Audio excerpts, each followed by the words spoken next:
राधा स्वामी, राधा स्वामी दयाल की दया, राधा स्वामी सहाय, राधा स्वामी।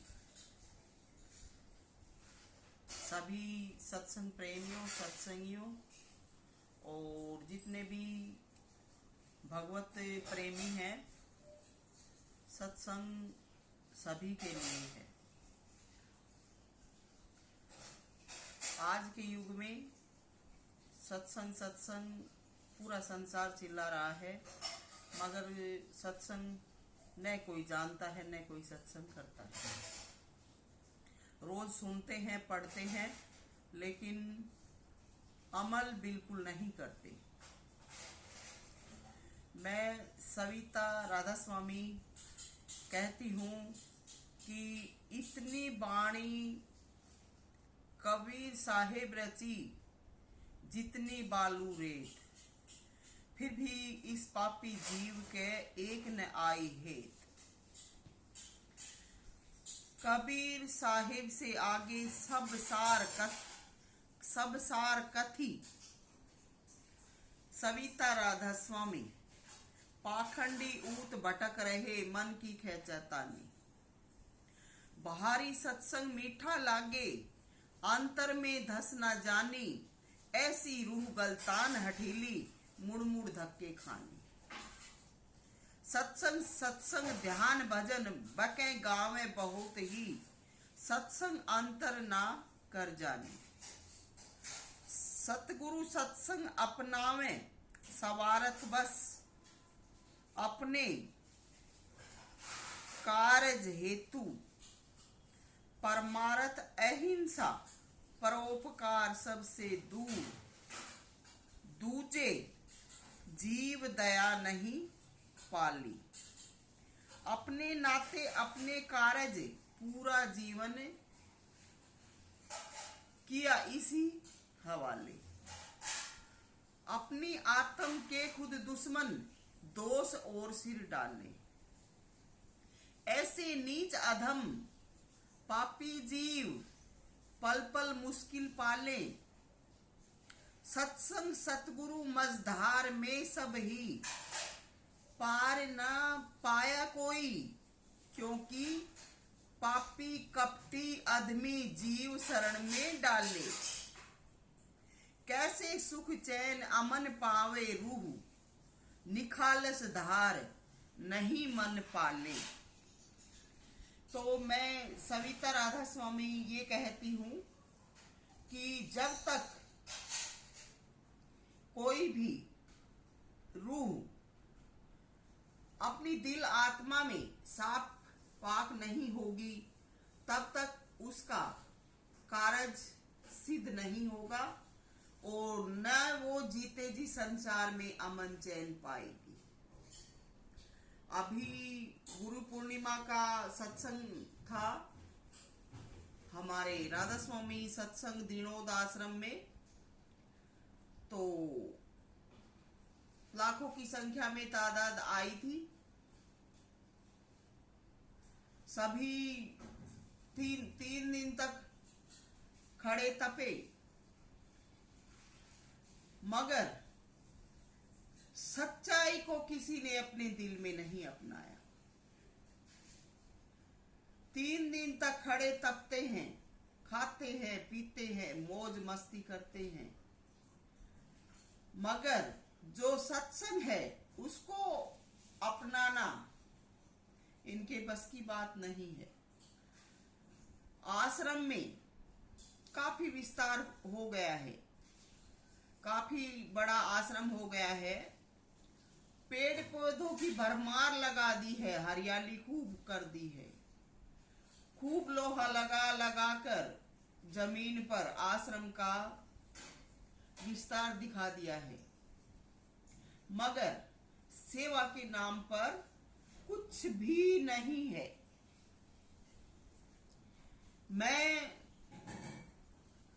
परम संत कंवर साहेब की शिष्या, उनकी शिष्या जरूर हूं, मगर मैं उनके किसी भी कार्य से खुश नहीं हूं, क्योंकि जीवों को नाजायज खुशी देना, छूट देना, ये जीव के हित में नहीं है। सत्संग से पहले वचन फरमाए गए थे, ऑर्डर किए गए थे कि सत्संग में कोई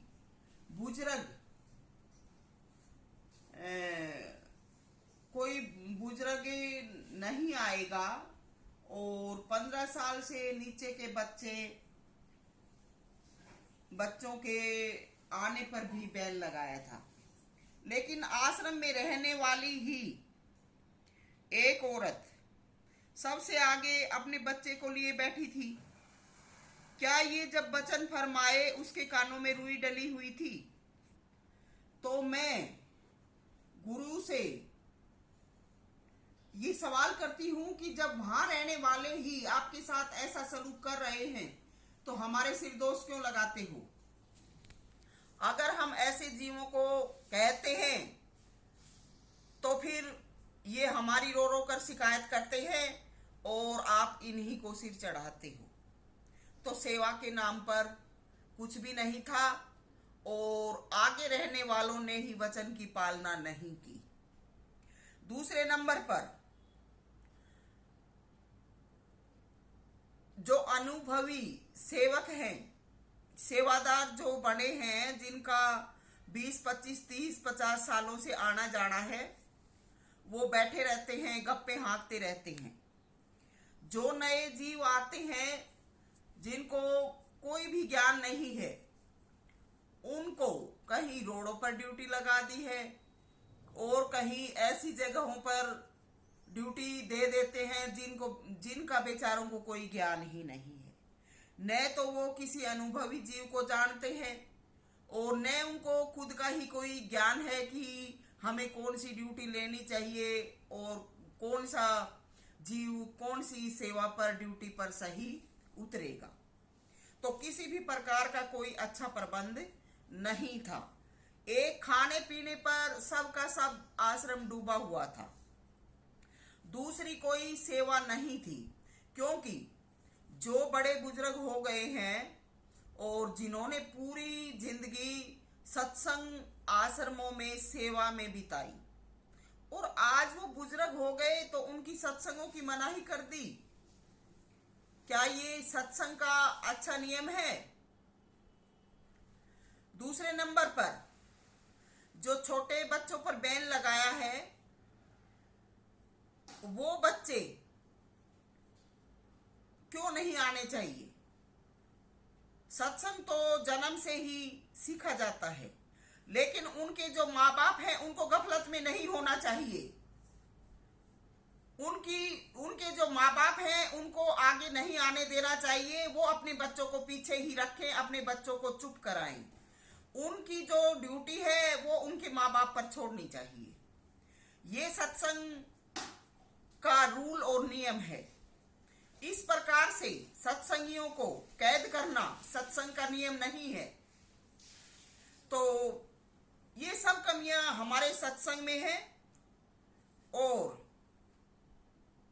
किसी भी प्रकार की कोई अच्छी व्यवस्था सत्संग में नहीं थी। जब लाखों की संख्या में संगत आती है और जब भी आजकल वो भंडारे के स्थान पर बकवासबाजी के लिए कैंटीन बना दिए गए हैं, वहां रहने वाले अपना अच्छा मुनाफा कमा रहे हैं, बाकी किसी को किसी प्रकार का कोई अच्छा प्रभाव नहीं मिलता है सत्संग में। लाखों की तादाद में पर्ची एक जगह कटती है। जीवों को किस प्रकार से सताया जा रहा है? क्यों सत्संग में आने वालों में इतना दिमाग नहीं है? क्योंकि हरामजादों ने अपनी बुद्धि में अपने स्वार्थ और पाप के सिवा कुछ नहीं भर रखा। अगर कोई अच्छा समझाने वाला आता है तो उसके दुश्मन बन जाते हैं और सही सलाह देता है, उसकी सलाह पर चलना मंजूर नहीं है। तो मैं सविता राधा स्वामी कहती हूं कि इस प्रकार विस्तार बढ़ाने से रूह का कल्याण नहीं होगा। सत्संग में कोई समुचित व्यवस्था नहीं थी, कोई भी समुचित व्यवस्था नहीं थी। सत्संग में व्यवस्था बहुत सोच समझकर की जाती है, लेकिन सब महाराज जी ही 15-20 की टोली साथ लिए फिरते हैं, और अगर वो इतने अनुभवी हो गए हैं तो उनको सही स्थानों पर सही सेवा करने का समय देना चाहिए। क्या ये एक प्रकार का हुड़दंग नहीं है? साथ चलने के लिए 2-4 सेवक काफी होते हैं, जिससे संगत को दर्शन भी अच्छी तरह से मिले, चलने फिरने में भी कोई दिक्कत न आए। बिना वजह के रास्ते रोके रखते हैं, पहचान में नहीं आता कि इनमें गुरु कहीं है भी कि नहीं है। तो आज ये सत्संग के हालात हैं। थोड़ा बहुत जो जानने लगते हैं वो गफलत में हो जाते हैं और कुर्सियों पर बैठे आराम फरमाते हैं। कहीं भी ऐसे ऐसे जीवों को बिल्ला पहना के खड़ा कर रखा था, जिनको अपना होश हवास नहीं, पता ही नहीं है। बस एक ही बात सिखा दी जाती है कि इधर नहीं जाना, हाथ आगे अड़ा देते हैं, इधर नहीं जाना। ये नहीं देखते कि कौन जीव क्या है, किस जीव के साथ कैसे व्यवहार करना चाहिए। तो दुनिया काफी इकट्ठी हो गई है। खाना पीने में ही 3-4 दिन अच्छे मौज मस्ती में गुजर जाते हैं, मगर ना कहीं सत्संगी जीवों की कोई सेवा है, न कोई बैठने का अच्छा प्रबंध है। जो जीव बुजुर्ग अवस्था में आ गए हैं, वो सेवक हो, सत्संगी हो, तो उनके बैठने के लिए अच्छा प्रबंध भी होना चाहिए। मगर कौन जीव सुख पा रहे हैं? नचे कूदे तोड़े तान, दुनिया रखे उनका मान, जो आगे आगे नाच रहे हैं, मनमुख हो रहे हैं, बस उन्हीं को स्थान मिल पाता है।